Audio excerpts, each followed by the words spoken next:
আসসালামু আলাইকুম।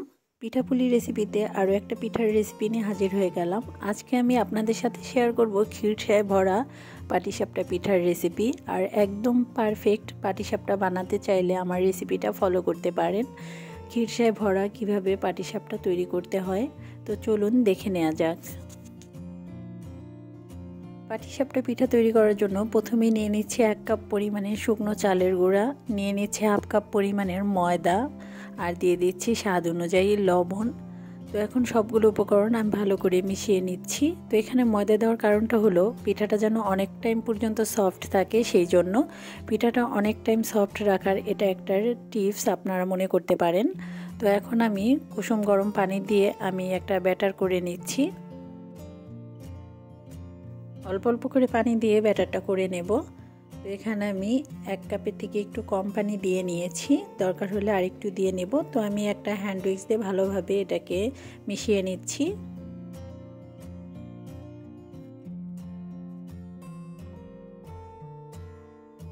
এর মধ্যে আরও 1/4 কাপ পরিমাণের পানি দিয়ে নিলাম।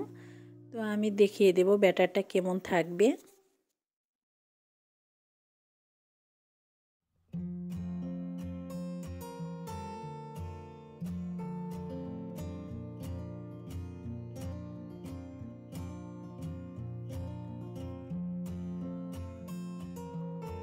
দেখতেই পাচ্ছেন ব্যাটারটা কেমন ঘনত্ব হয়েছে।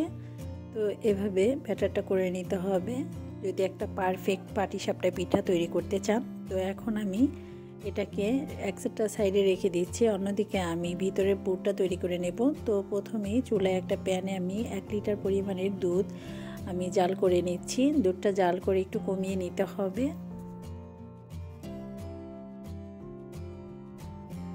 তো কিছুক্ষণ জাল করার পরে আমি দিয়ে দিলাম 3টা এলাচ আর 1/4 কাপ পরিমাণের চিনি, দিয়ে দিচ্ছি সামান্য পরিমাণের লবণ। মিষ্টি খাবারের লবণটা দিলে মিষ্টির ব্যালেন্সটা ঠিক থাকে। তো আমি এখন নেড়ে চেড়ে সব কিছু একটু মিশিয়ে নিচ্ছি। এখানে আমি আরও আখের গুড় দেবো, এই জন্য চিনির পরিমাণটা একটু কম করে দিয়েছি। তো এখন আমি এখানে সামান্য পরিমাণের আখের গুড় দিয়ে নিচ্ছি। তো 1 টেবিল চামচ পরিমাণের গুড় দিয়ে নিচ্ছি, এতে করে কিন্তু খুব সুন্দর একটা কালার আসবে পিঠার যে পুর তৈরি করব তার থেকে।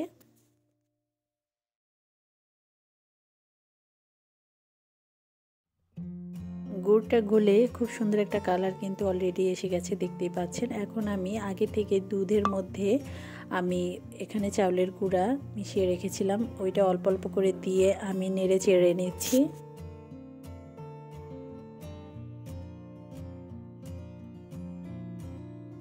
বেশ কিছুক্ষণ জাল করার পরে দেখতেই পাচ্ছেন অনেকটা ঘন হয়ে আসছে। আমি আরও কিছুটা জাল করে একেবারেই ঘন করে নেব।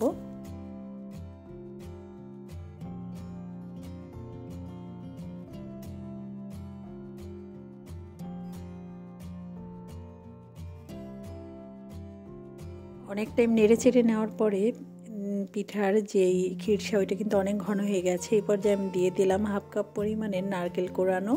আর নারকেল কোড়ানোটা দিলে কিন্তু পিঠাটা খেতে বেশ ভালো লাগে।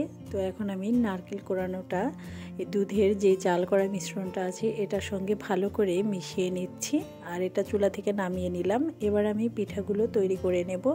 এই জন্য চুলায় একটা প্যানে আমি সামান্য একটু তেল একটা টিস্যু পেপার দিয়ে মিশিয়ে নিয়েছিলাম। তো এখন আমি পিঠার ব্যাটারটা দিয়ে দিচ্ছি। তো 1 চামচ দিয়ে আমি এভাবে একটু রাউন্ড করে নিচ্ছি, এতে করে পিঠাটা রাউন্ড শেপের হবে, খুব সুন্দর। তো এখন আমি এর ভিতরে পুর দিয়ে দেব। তো তার আগে উপরটা যেন ড্রাই হয়ে যায় ওই দিকটা খেয়াল রাখতে হবে। এবার আমি পিঠার ভিতরে ক্ষীরসার পুরটা দিয়ে দিচ্ছি, আর পুরটা অবশ্যই ঠান্ডা করে নিতে হবে। তো এখন আমি পিঠাটা উল্টিয়ে দিচ্ছি। তো আস্তে আস্তে করে সুন্দরভাবে ফোল্ড করে নেব। এই তো ফোল্ড করে নেওয়া হয়ে গেছে। এখন দুই পাশে একটু ভেজে নেব, তাহলে কিন্তু অনেক সুন্দর উপরটা ক্রিস্পি থাকবে আর ভিতরটা তো অনেক বেশি নরম থাকে এই পিঠার। তো সবগুলো পিঠাই আমি ভেজে নিয়েছি। এখন আমি আপনাদেরকে একটু দেখিয়ে দেব যে কতটা সফট হয়েছে। দেখে হয়তো বা বুঝতে পারছেন কতটা সফট। তো ভিতরে পুরে ভরা কিন্তু এই পিঠাটা খেতে ভীষণ মজার হয়ে থাকে। এই শীতে অবশ্যই একবার হলেও বাসায় তৈরি করবেন। সবাই ভালো থাকবেন। আল্লাহ হাফেজ।